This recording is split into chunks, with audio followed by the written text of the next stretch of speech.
नमस्कार दोस्तों, आज मैं जल झूलनी एकादशी व्रत कथा लेकर के आई हूँ। कथा को अंत तक जरूर सुनिएगा। युधिष्ठिर कहने लगे कि हे भगवान, भाद्रपद शुक्ल एकादशी का क्या नाम है, इसकी विधि तथा इसका महात्म्य कृपा करके कहिए। तब भगवान श्री कृष्ण कहने लगे कि इस पुण्य स्वर्ग और मोक्ष को देने वाली तथा सब पापों का नाश करने वाली उत्तम वामन एकादशी का महात्म्य मैं तुमसे कहता हूँ, तुम ध्यानपूर्वक सुनो।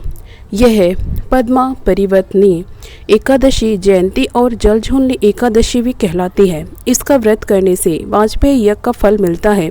पापियों के पाप नाश करने के लिए इससे बढ़कर कोई उपाय नहीं। जो मनुष्य इस एकादशी के दिन मेरी वामन रूप की पूजा करता है, उससे तीनों लोग पूज्य होते हैं। अतः मोक्ष की इच्छा करने वाले मनुष्य का इस व्रत को अवश्य करे।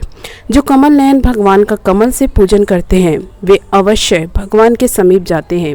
जिसने भाद्रपद शुक्ल एकादशी को व्रत और पूजन किया, उसने ब्रह्मा विष्णु सहित तीनों लोकों का पूजन किया। अतः हरिवासर अर्थात एकादशी का व्रत अवश्य करना चाहिए। इस दिन भगवान करवट लेते हैं, इसलिए इसको परिवर्तनी एकादशी भी कहते हैं। भगवान के वचन सुनकर युधिष्ठिर बोले कि भगवान, मुझे अति संदेह हो रहा है कि आप किस प्रकार सोते और करवट लेते हैं। अतः किस तरह राजा बलि को बांधा और वामन रूप रखकर क्या क्या लीलाएं की, चातुर्मास के व्रत की क्या विधि है तथा आपके शयन करने पर मनुष्य का क्या कर्तव्य है, सो आप मुझसे विस्तार से बताइए।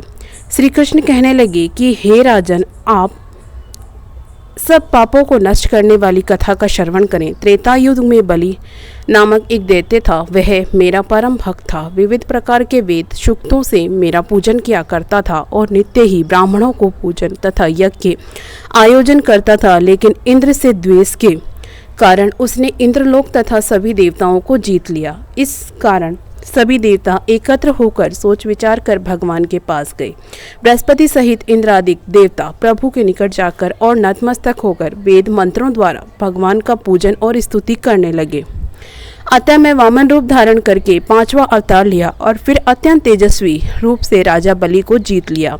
इतनी वार्ता सुनकर राजा युधिष्ठिर बोले कि हे जनार्दन, आपने वामन रूप धारण करके उस महाबली दैत्य को किस प्रकार जीता। श्री कृष्ण कहने लगे, मैंने वामन रूपधारी ब्रह्मचारी बलि से 3 पग भूमि की याचना करते हुए कहा, ये मुझको 3 लोक के समान है और हे राजन, यह तुमको अवश्य ही देनी होगी। राजा बलि ने इस तुच्छ याचना समझकर 3 पग भूमि का संकल्प मुझको दे दिया और मैंने अपने त्रिविक्रम रूप को बढ़ाकर यहाँ तक कि भूलोक में पद, भूर्वलोक में जंघा, स्वर्गलोक में कमर, महलोक में पेट, जनलोक में हृदय, यमलोक में कंठ की स्थापना कर सत्यलोक में मुख, उसके ऊपर मस्तक स्थापित किया। सूर्य, चंद्रमा आदि सब ग्रह, गण, योग, नक्षत्र, इंद्रादिक देवता और शेष आदि सब नाग गणों ने विविध प्रकार से वेद सूक्तों से प्रार्थना की। तब मैंने राजा बलि का हाथ पकड़कर कहा, हे राजन, एक पद से पृथ्वी, दूसरे से स्वर्गलोक पूर्ण हो गए। अब तीसरा पग कहाँ रखूं? तब बलि ने अपना सिर झुका दिया और मैंने अपने पैर उसके मस्तक पर रख दिया, जिससे मेरा वह भक्त पाताल को चला गया। फिर उसकी विनती और नम्रता को देखकर मैंने कहा कि हे बलि, मैं सदैव तुम्हारे निकट ही रहूंगा। विरोचन पुत्र बलि से कहने पर भाद्रपद शुक्ल एकादशी के दिन बलि के आश्रम में मेरी मूर्ति स्थापित हुई। इसी प्रकार दूसरी क्षीरसागर में शेषनाग के पृष्ठ पर हुई। हे राजन, इस एकादशी को भगवान शयन करते हैं, वे करवट लेते हैं, इसलिए तीनों लोकों के स्वामी भगवान विष्णु का उस दिन पूजन करना चाहिए। इस दिन तांबा, चांदी, चावल और दही का दान करना उचित है। रात्रि को जागरण अवश्य करना चाहिए।